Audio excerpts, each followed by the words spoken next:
Good morning students. तो concavity convexity आपने start किया था चैप्टर।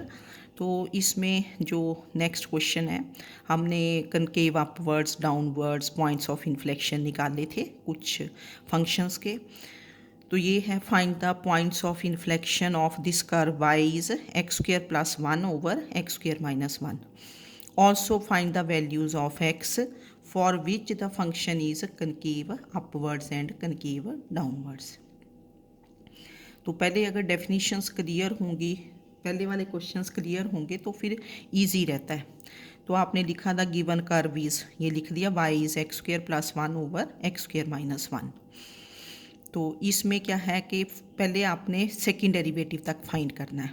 कोशेंट फंक्शन है ये, तो कोशेंट फंक्शन का आपको डेरिवेटिव आना चाहिए। तो d y over d x, नीचे वाला फंक्शन इंटू ऊपर वाले का डेरिवेटिव। तो this is x square minus one into derivative of x square plus one which is 2x minus ऊपर वाला function x square plus one into derivative of this function 2x whole divided by x square minus one का whole square, जो नीचे वाला होता है उसका square. फिर आपने इसको मल्टीप्लाई कर दिया 2x cube minus 2x minus 2x cube minus 2x, 2x cube 2x cube cancels. तो this is minus 4x over x square minus one का होल स्क्वेयर। तो d y over d x आपने लिखा कि this comes out to be minus 4x over x square minus one का whole square. Now we find the second derivative. तो second derivative में ये minus 4 constant है, इसको आउटसाइड किया। तो अब फिर ये कोशेंट फंक्शन, तो क्या होगा एक्स स्क्वेयर माइनस वन का होल स्क्वेयर नीचे वाला function into derivative of x which is one minus ये x into derivative of this function which is two into x square minus one. Two इसका derivative कैसे होगा, two x square minus one into derivative of x square minus one which is 2x whole divided by x square minus one square का square. तो जब square का square करोगे तो this is 4, तो माइनस 4 आउटसाइड। अब आपने ऊपर देखा कि x square minus one common है दोनों टर्म्स में से, तो x square minus one is common. अंदर कितना बन गया, यहाँ से एक्स स्क्वेयर माइनस वन और यहाँ से माइनस 4x स्क्वेयर, क्योंकि ये 2 ठीक है ना, 4x स्क्वेयर माइनस वन बाहर divided by x square minus one raise to power 4। तो एक आपकी पावर कैंसिल होगी, x square minus one x square minus one, तो नीचे क्यूब बच जाएगा। तो ये है x square minus 4x square, तो this is minus 3x square और ये बन गया minus one whole divided by x square minus one का होल क्यूब। माइनस 4 तो बाहर ही था। अब ये भी दोनों टर्म्स नेगेटिव है तो आपने माइनस को आउटसाइड कर दिया। तो this is 4 3x square plus one divided by x square minus one का होल क्यूब। तो therefore second derivative d2y over d x square, this becomes 4 into 3x square plus one divided by x square minus one का whole cube. Second derivative आपने निकाल लिया। अब points of inflection of the curve are given by second derivative equal to 0 और where the derivative fails to exist. कि second derivative fails to exist, क्योंकि यहाँ denominator में भी टर्म आ रही है। तो सेकेंड डेरिवेटिव कब नहीं एग्जिस्ट करता, अगर डिनोमिनेटर 0 हो जाए। डिनोमिनेटर कब 0 होगा, if x square minus one is 0। X square minus one is 0 means that is x is equal two plus minus one. तो जो पॉइंट्स ऑफ इन्फ्लेक्शन है वो प्लस माइनस वन भी होंगे, पर ये जो पॉइंट्स ऑफ इन्फ्लेक्शन है ये डोमेन ऑफ द फंक्शन में होने चाहिए।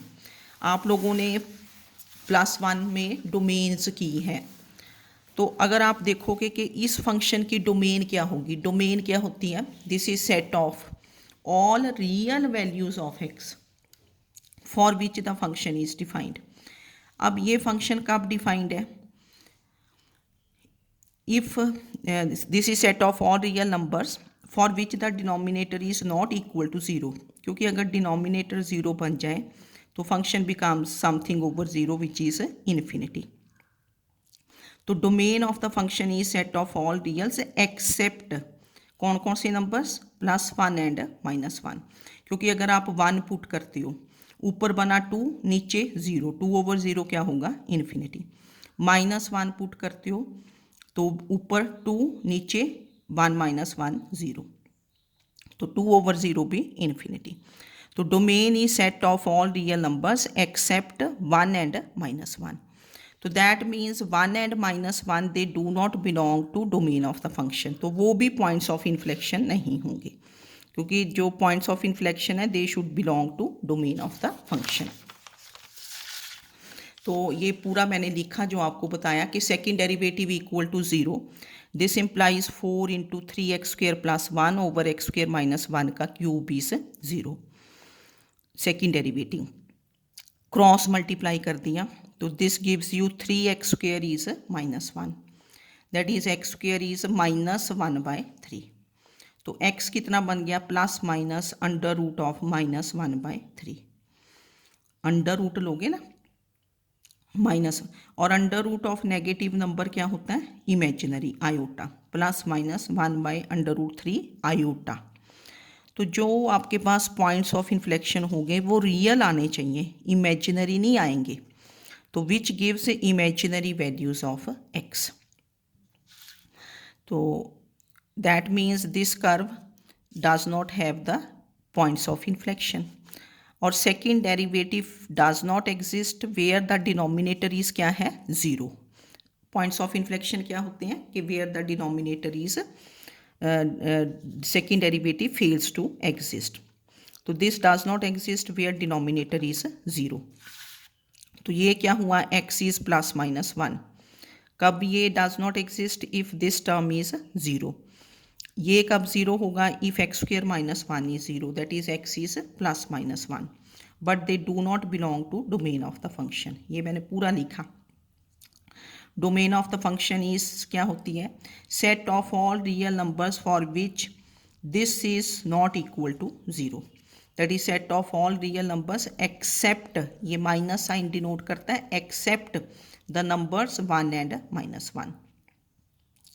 ये मैंने अभी बताया आपको कि अगर 1 एंड -1 पुट करोगे तो ये इन्फिनिटी बन जाएगा।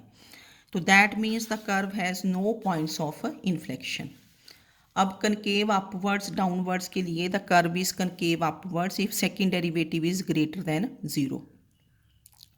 दैट इज सेकेंड डेरिवेटिव आपने निकाला है 4 × 3x² + 1 divided by x² - 1 cube is greater than 0। अब देखो ये टर्म तो क्या होगी, पॉजिटिव, दिस इज ऑलवेज क्या होगी, पॉजिटिव, क्योंकि ये पॉजिटिव है ना। तो अगर कोशेंट है आपके पास, तो कोशेंट है तो कब पॉजिटिव, अगर ये पॉजिटिव है ये भी पॉजिटिव है, तो that means 1/x² - 1 cube is positive. या आप इसको सिंपली लिख सकते हो कि this implies x² - 1 cube is positive. Whole term is positive, ये हमेशा पॉजिटिव ही है, क्योंकि 4 पॉजिटिव, स्क्वेयर्ड क्वांटिटी पॉजिटिव, +1 कर दिया तब भी पॉजिटिव, ये हमेशा पॉजिटिव होगी फॉर एनी रियल नंबर। तो ये पूरी क्वांटिटी कब पॉजिटिव होगी, if x² - 1 cube is positive. x² - 1 cube कब पॉजिटिव होगा, इफ x² - 1 इज पॉजिटिव। तो इसको आपने लिखा कि if x² - 1 is greater than 0। अब इसमें आपने फैक्टर्स बनाए, तो this is x + 1 × x - 1 is greater than 0, factors बना दिए। अब पीछे कल भी आपको ये फॉर्मूला बताया था कि जब लीनियर फैक्टर्स बने तो इनको लिखना है x - α × x - β ग्रेटर देन 0। तो this implies x is less then alpha और x is greater then beta.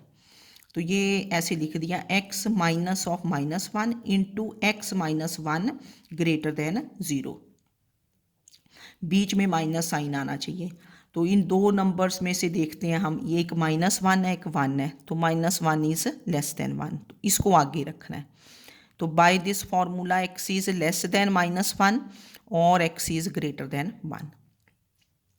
तो जब आप इंटरवल बनाते हो, x के लेफ्ट हैंड साइड और राइट हैंड साइड दोनों जगह होने चाहिए, तो इधर डालोगे तो -∞, तो this implies minus infinity is less than x is less than -1।